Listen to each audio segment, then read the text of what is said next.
Well, hello everybody. I'm out here enjoying the fruits of my labor, trying to get everything done today. Been rather sick today, but I still managed to get the grass cut and get a few things to unload it out of the truck for where I worked yesterday on some various projects. I'm just out here. It's getting dark, and I'm enjoying the last little bit of summer weather. It's second day of fall, I think. But as I sit here and ponder and reflect, it is nice to be out here in the country on my own piece of property and have that property paid off and be able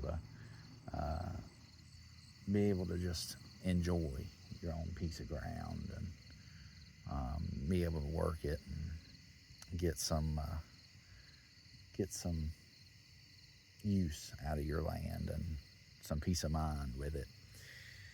And as I think about it, when I first got into the homesteading movement, doing different things like that, and it was a natural progression for me. I went from prepping to homesteading, more or less. So I started out in the prepping sphere. I was more into guns and trying to prepare for, the end of days sort of thing. And then I started to realize, well, that may happen. There's a lot of things that may happen. The chances of the economy taking a crap is almost 100%. That's like when it's raining outside and you look up the forecast and they say it's 100% chance of rain. You know, it's happening. The economy's taking a crap, but and they're trying to lie to you and tell you it ain't, but it is. Okay, they're saying it's an 80% chance of rain when it's raining right now. It's raining. Okay, the economy has taken a crap, basically.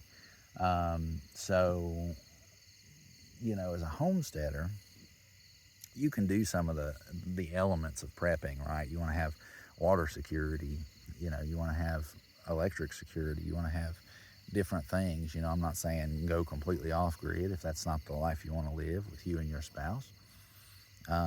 But for me, I'd really like to have some more energy independence, which is what I'm going to be working on soon. I pretty well have water independence. I've got a couple of different forms of it: rainwater, well water. We're using septic as well for waste. So as far as energy independence goes, we're nearly there. Or sorry, not energy, but as far as water independence goes, we're nearly there.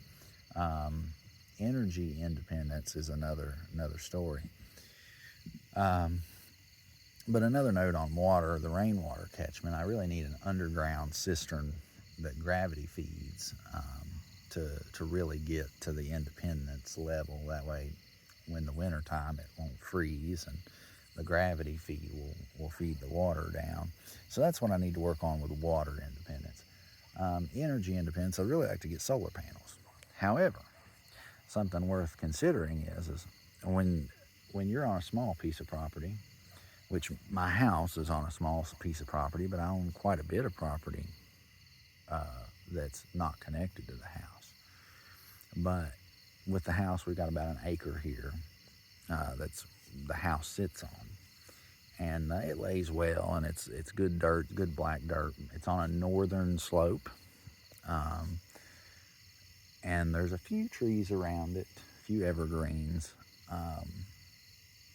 And so I've gotten permission to cut down a whole line of them, but there's still a few left.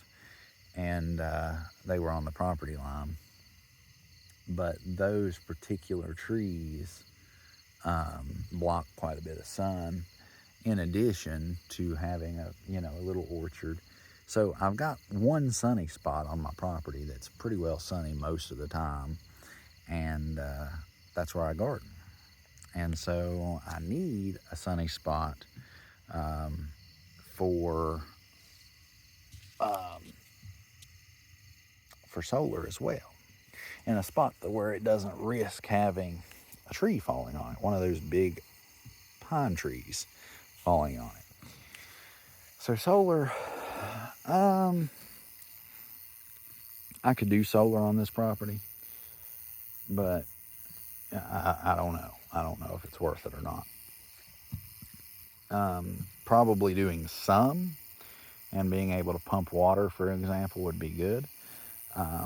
But as I get older, I'm finding that, jumping completely into a project is not necessarily the way to go. I wanted to be completely independent and all that when I was much younger.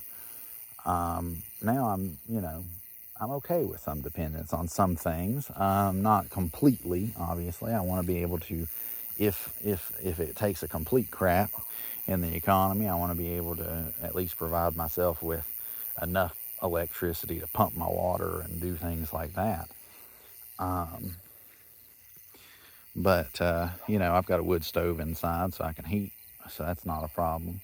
But there's a few little things I'd still like to be able to provide electric for. Refrigeration, and although a root cellar will be coming, I'm sure. So, just a few things to think about. Doing everything 100% has diminishing returns after you reach a certain percentage. Getting 80% of what you want is pretty good. So like I wanted to live in the middle of my, big piece of property, which, I've got 40 acres down the road and another 11 acres right here, but it's 100 foot from my property, so it's non-contiguous. So I've got a 1 acre piece and then an 11 acre piece that I can see from each one of them, and it's only 100 foot apart. But that 11 acre piece is really good for other things, like goats and stuff.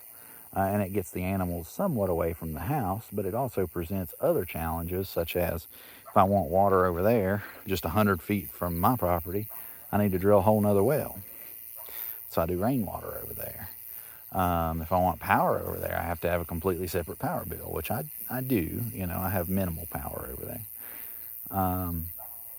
It has a whole separate entrance. Everything's separated. So it has its own unique set of challenges. But it is actually, it's not 100% of the homestead I wanted. I'd love to have all of the land together. But at the same time, it's kind of good in a way, because I can do different things with the different properties and get different tax breaks and different incentives. So it is nice when you think about it. So sometimes it's good, when you shoot for the stars, when you shoot for the moon, you land among the stars, I think is how it goes, something like that. Always think about, the positives and the things that you can do.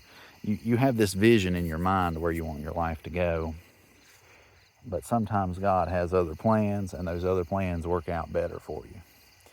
So keep that in mind when you go to do things, and take time to be happy with where you are and to enjoy the fruits of your labor. Don't always be thinking about the next best thing or why what you have isn't enough. So work with what you got. Have a good one.